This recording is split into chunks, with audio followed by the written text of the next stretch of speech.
How did you figure out who you are, or what is your identity, or what do you stand for in this world where we are all kind of taught in the same way and judged on, like, are you good at math or English? Like, how did that come up for you? I mean, like I said earlier, I don't think it's a conscious decision, like that this is I'm going to find out who I am. I think everybody does, gravitate towards that. You do want to get some clarity about who you are, what you stand for, and so on. For me, it's been a constant process of just trying to be authentic as possible. I tried, even in my later life, I did try to fit in to like even corporate situations and tell stories the way other people wanted to tell them, do something because somebody wanted to pay me for it, and so on. And I felt like something in me kind of die a little, I think, when I creatively put too much of my energy into just giving people what they wanted out of it, like, which is, if you think about it, it's the basis of like most jobs these days, most corporate conservative jobs where you are just doing something and they'll give you a paycheck. Like, it's a transaction, you're a machine to create something for them, for their business agenda or whatever. So I felt this is not doing anything good for my soul.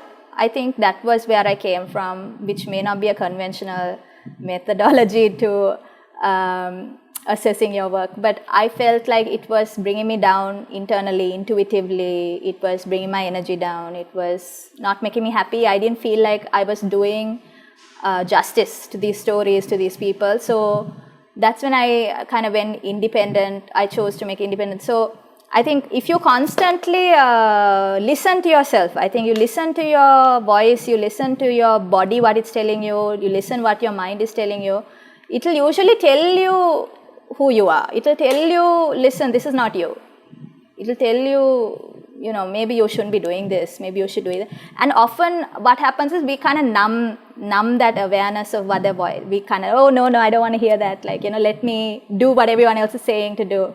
So I think if you just kind of hone in and like listen to that voice clearly, it will tell you where you should go. And I think you will eventually, if you are intuitive and you stay true to that, I think you will eventually get to a place where you find, oh, yeah, now I am kind of being very genuine and I'm being myself, and I've become more strong in my sense of who I am. Yeah, that's very true, because we all have that inner voice, but naturally we just try to suppress it because it's usually probably not accepted outside because it doesn't fit in with societies. I don't think there's a culture, no? Don't you think? Like that culture of listening to your voice, especially as a creative, is not that much there unless you are in a higher up position in a company or whatever. Like, if you're not encouraged, like, oh, don't argue, you better just do what you are told.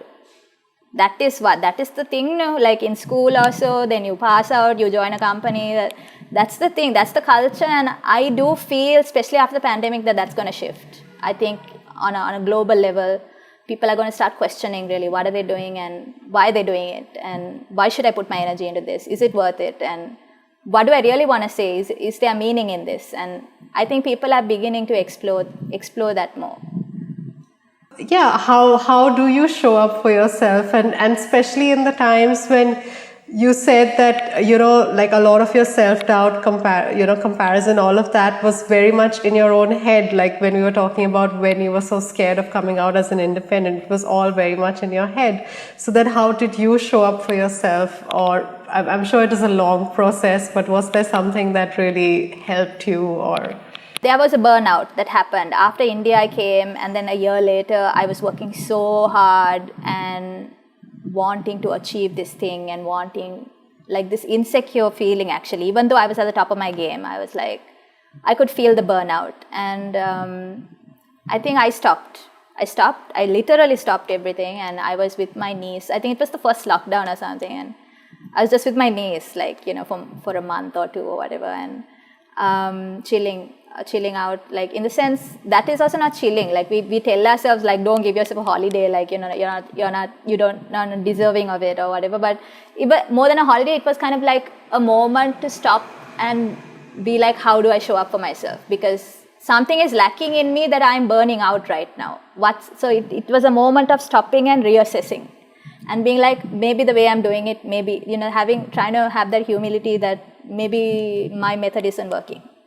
And stopping and saying, what can I do differently? And then kind of learning over a long period and a lot of self-work that you need to listen to yourself. Your body is going to tell you when it's tired.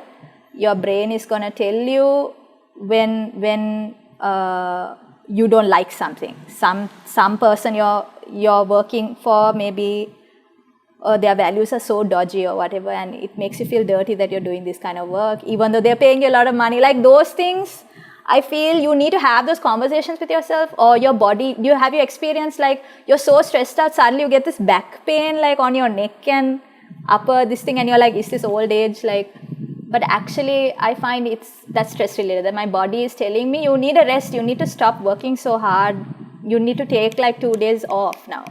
So I think that's how you show up for yourself. I think like listening to what you need, which sounds like something basic that we should have, but I feel shockingly that we are not really tuned in on that, like knowing what do I really need? What do I really need? And what do I really need to for me to grow? Like I think that we need to kind of tap into that question again and constantly ask ourselves and see, am I doing what it takes to nourish myself right now? For me, when I made the right decision for myself, even though it was not the sensible decision to make and I didn't know what would happen the next day, but just when you stand up for yourself and what you believe in, it gives you so much of, I don't know, trust in yourself and self-belief, like, and when you give that away, it also takes it out. So yeah, really I think there's a lot of strength, right? It's like strengthening some muscle that I think is like really weak in us, I think, when you show up for yourself like that. And even things like drawing boundaries, let's say there's some negative stuff and you need to know how to protect yourself. And also, so these are little things, I think, showing up for yourself where you're not afraid to say no sometimes, you're not afraid to draw boundaries, you're not afraid to give yourself a break sometimes. Because we kind of live in a system where you should not give yourself a break and you should not be too easy on yourself. You should be very self-critical. You should always know that someone else is doing it better than you. That insecure thing is, I think, mindset that there's only this much to go around and I need to exactly, and you have to be jumpy. Yeah, someone else will take over. And you feel so guilty, right, for giving yourself a break. You feel so guilty. I don't know.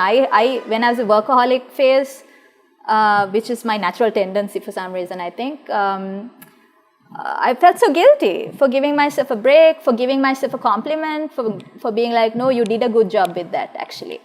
So that it's something as simple as that is showing up for yourself, I think, when you look at your work and you're like, if it's true, then okay, yeah, you did a good job. I mean, give yourself that. That's not vanity. That's telling yourself the facts so that you can have a stable reference point for yourself. The Inner Reset is brought to you by Hometree Co-working, a co-working space I co-founded. Hometree is Sri Lanka's first co-working space dedicated to mindfulness at work. At Hometree, we aim to reinvent the way we work in the post-pandemic world by focusing on consciousness, community, and co-creation in the new normal. We're trying out a range of ways to bring mindfulness into how we work. One of them is through online deep work sprints, where we combine mindfulness techniques with productivity science to help us get better at what we do and to help us do our best work. Hometree is located in the heart of Colombo. It has a range of private offices plus individual workspaces to suit all your different needs. It is adorned by inspiring art, by local artists and nature-based themes in the floors to help you get your best work done.